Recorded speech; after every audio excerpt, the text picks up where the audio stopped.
दोस्तों, इस मुल्क की सियासत में जो खेल आपको पर्दे पर दिखता है, अक्सर पर्दे के पीछे खेल कुछ और ही होता है।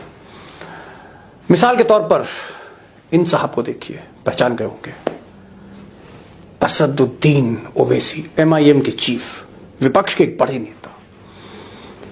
बेशुमार दौलत है, बेशुमार संपत्ति है, महंगी महंगी गाड़ियों से पार्लियामेंट आते हैं, और इन सब के बावजूद, इस दौलत के बावजूद, सबसे ज्यादा हमला मोदी पर करते हैं, अमित शाह पे करते हैं, RSS पे करते हैं, खुलेआम सरेआम कैमरे पर।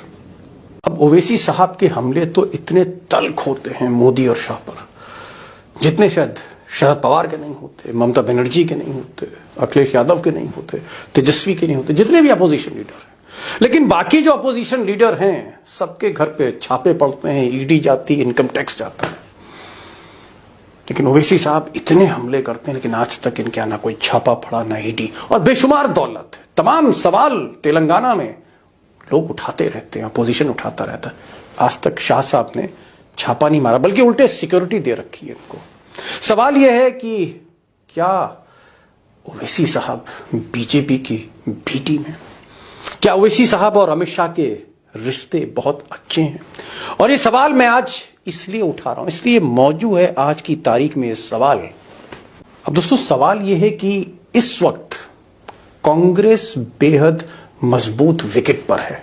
इंटरनल रिपोर्ट है, वो इंटरनल रिपोर्ट कहती है कि चांसेस हैं कि Congress can win the election, Congress ये चुनाव जीत सकती है। अब ओवैसी साहब क्यों बी टीम है और उनका रोल क्या रहता है? उनको कुछ लोग कहते हैं साहब वोट काट देते हैं, खासकर सेकुलर पार्टीज का।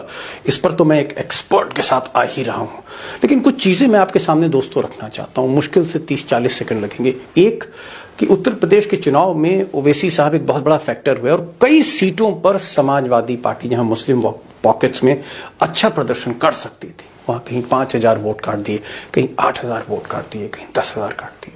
बिहार में जो भी उपचुनाव हुए या उससे पहले भी RJD को बहुत नुकसान पहुंचा, और इस बार भी आप देखें तो कई सीट पर MIM को जो उतारा गया बिहार में बाई इलेक्शंस में, तो नुकसान हुआ है तेजस्वी और नीतीश बाबू का। और अगर आप महाराष्ट्र देखें तो महाराष्ट्र में NCP का, शरद पवार का नुकसान हुआ है, कांग्रेस का नुकसान हुआ है। अब दोस्तों, कई जहन में सवाल मेरे भी हैं और आपके भी हैं कि आखिर ऐसा क्या होता है कि बात तो मुसलमानों के हित की करते हैं, बीजेपी को हिट करते हैं, मोदी जी को हिट करते हैं, अमित शाह को हिट करते हैं, सब कुछ ऐसा करते हैं ओवैसी, जहां लगता है कि नहीं, आदमी सेकुलर क्रेडेंशियल्स का है। लेकिन जब चुनाव की बात आती है, रणभूमि की बात आती है, तो ये सेकुलर पार्टीज का ही नुकसान करते हुए दिखते हैं। इसीलिए शक होता है कि ये क्या बी टीम है? इनकी फंडिंग कौन करता है? इनको कभी भी सेंट्रल एजेंसीज जो हैं, चाहे ED है, IT है, CBI, ये कभी छेड़ती नहीं है। आप देखेंगे विपक्ष का ऐसा कोई नेता नहीं पूरे हिंदुस्तान में जो बचा हो ED के जाल से, लेकिन आज तक इनके घर पर नहीं पहुंची, जबकि बेशुमार दौलत है। यही सब सवाल है कि आखिर इनके यहां छापा क्यों नहीं पड़ता, और आखिर क्या इनकी कोई अमित शाह से, भाजपा के चाणक्य के साथ कोई गेम प्लान है? मुझे लगता है कि ये एक बड़ा सवाल है, और मैंने इस पर आज आपके सामने बुलाया है एक बहुत ही वाहिद एक्सपर्ट को, जो मुस्लिम सियासत को जानते हैं, ओवैसी साहब के वालिद के अच्छे दोस्त रहे, और मुस्लिम पॉलिटिक्स को पिछले 40-45 साल से कवर कर रहे हैं, हिसाम सिद्दीकी साहब। और मुझे लगा कि उनको रूबरू कराना चाहिए आपसे, क्योंकि ये एक ऐसा सवाल है जो कहीं ना कहीं चुनाव के समय लोगों के मन में रहता। चलिए आज इस पर बात करते हैं, सीधे चलते हैं हिसाम सिद्दीकी के पास। एक एक लफ्ज सुनिएगा, 45 साल का तजुर्बा है। क्या ओवैसी साहब जो बात तो करते हैं मोदी के मुखालिफ, जो बात तो करते हैं अमित शाह के मुखालिफ, RSS के मुखालिफ, लेकिन जब इंतखाब की बात आती है, इलेक्शंस की बात आती है, तो पता लगता है वो बी टीम बन जाते हैं। हकीकत क्या है, सच्चाई क्या है? आप 40-45 साल से मुस्लिम पॉलिटिक्स को कवर कर रहे हैं, ये ओवैसी साहब वाकई बी टीम है या अपनी मर्जी से पहुंच जाते हैं? कौन इनको फंड करता है? थोड़ी रोशनी आप इस पर डालें। तो वो जो कर रहे हैं हरकत, वो जानबूझकर मुसलमानों को नुकसान पहुंचाने का और मुसलमानों को खतरे में डालने का काम कर रहे हैं मुसलसल। अभी गुजरात में वो क्या करके आए ये भी सबने देखा है। उससे पहले यूपी में वो आए थे, खैर यूपी में चलिए उनको ज्यादा वोट नहीं मिले, फिर भी कई सीटें यूपी में उनकी वजह से हारी हैं। तो नहीं, ये लेकिन जो निजाम भाई, मैं यहाँ पर मैं आपको टोक रहा हूँ। जो आंकड़े हमने गुजरात के देखे या जो आंकड़े हमने बिहार के देखे, बिहार में जो बाई इलेक्शंस हुए अभी, उन बाई इलेक्शंस में जिस तरह से एमआईएम ने अपने कैंडिडेट खड़ा किया, तो नुकसान तो फिर उसमें महागठबंधन का हुआ है।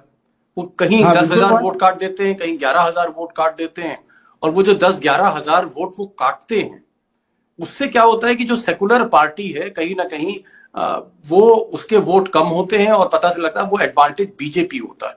ये दो काम होते हैं। ओवैसी की पार्टी को वोट कितना मिलता है ये इतना मैटर नहीं करता, 2-4 हजार 5 हजार कहीं ज्यादा भी।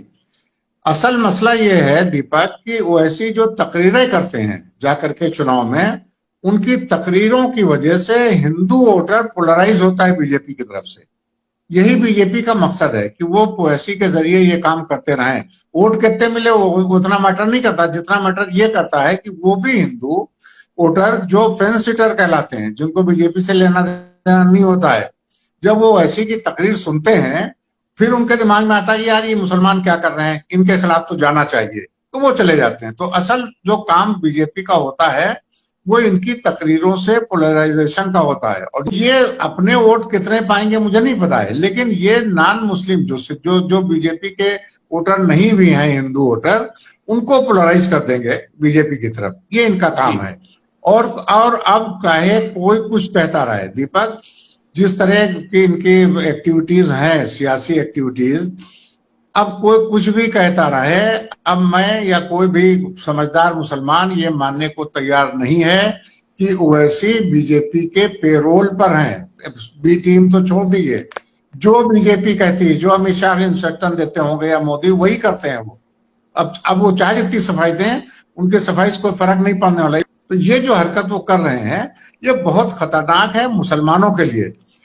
कांग्रेस को समर्थन देना चाहिए था ओवैसी साहब को, अगर वाकई वो माइनॉरिटीज की वो चिंता उनको है, अगर वाकई वो चाहते हैं कि भाई बीजेपी हारे, आरएसएस की जो ये यहाँ पर पूरा नेटवर्क है वो ध्वस्त हो, अगर इस तरह की सोच वो रखते हैं ओवैसी, तो समर्थन क्यों नहीं करते कांग्रेस का? अब रही ओवैसी की और कांग्रेस की बात, देखिए ओवैसी 2004 में कांग्रेस के साथ थे। 2004 से 2014 तक कांग्रेस ने, या 2000 जब तक अर्जुन सिंह एचआरडी मिनिस्टर थे, कांग्रेस ने जितने काम मुसलमानों की तालीम के सिलसिले में कर दिए या उनकी फाइनेंशियल मदद करने में कर दिए 2004 से 2009 तक खास करके, उसका कोई मिसाल पिछले 20 साल में नहीं मिलती है और ज्यादा में। तब ओवैसी साथ थे। आज तक ओवैसी ये नहीं बता पा रहे हैं या बताना चाहते नहीं हैं कि उन्होंने यूपीए छोड़ा क्यों। वो सिर्फ लफाजी करते हैं, कभी कोई ठोस बात आज तक उन्होंने बता के नहीं दी है कि उन्होंने क्यों छोड़ी है। तो इससे तो जाहिर होता है कि उनको जो फायदे बीजेपी से मिल रहे होंगे वो कांग्रेस से नहीं मिलते होंगे, तभी ना उन्होंने कांग्रेस का साथ छोड़ा है और हर जगह कांग्रेस के खिलाफ चले जाते हैं। और एक सिर्फ कांग्रेस नहीं है, देखिए वो महाराष्ट्र में खिलाफ है अघाड़ी के, वो बंगाल में खिलाफ है ममता के, वो बिहार में खिलाफ है लालू की पार्टी के और नीतीश कुमार के, वो उत्तर प्रदेश में खिलाफ है समाजवादी पार्टी के, वो कर्नाटक में खिलाफ है कांग्रेस के। वो किसके हैं फिर? वो ये तो बताएं, क्या सिर्फ 18% वोट पर वो सबसे लड़ाई लड़के और सबको मुखालिफ बना करके वो कुछ कर लेंगे, सिवाय इसके कि मुसलमानों को और ज्यादा परेशानी में डालें? हिसाब साहब, एक चीज और, आप एक ऐसे संपादक हैं, एक ऐसे एडिटर हैं इस वक्त हिंदुस्तान में, जो जितने भी मुसलमानों के धर्म गुरु हैं उन सबके साथ आपका राबका साबका है, चाहे देवबंद कह लीजिए, चाहे नदवा कह लीजिए, चाहे जहां जहां मुस्लिम रिलीजियस लीडरशिप है वो सब आपके टच में है। तो जब आपकी मुस्लिम रिलीजियस लीडरशिप से बात होती है, जब आप उनसे बात करते, तो वो ओवैसी के बारे में क्या कहते हैं? क्या उनका समर्थन है ओवैसी को?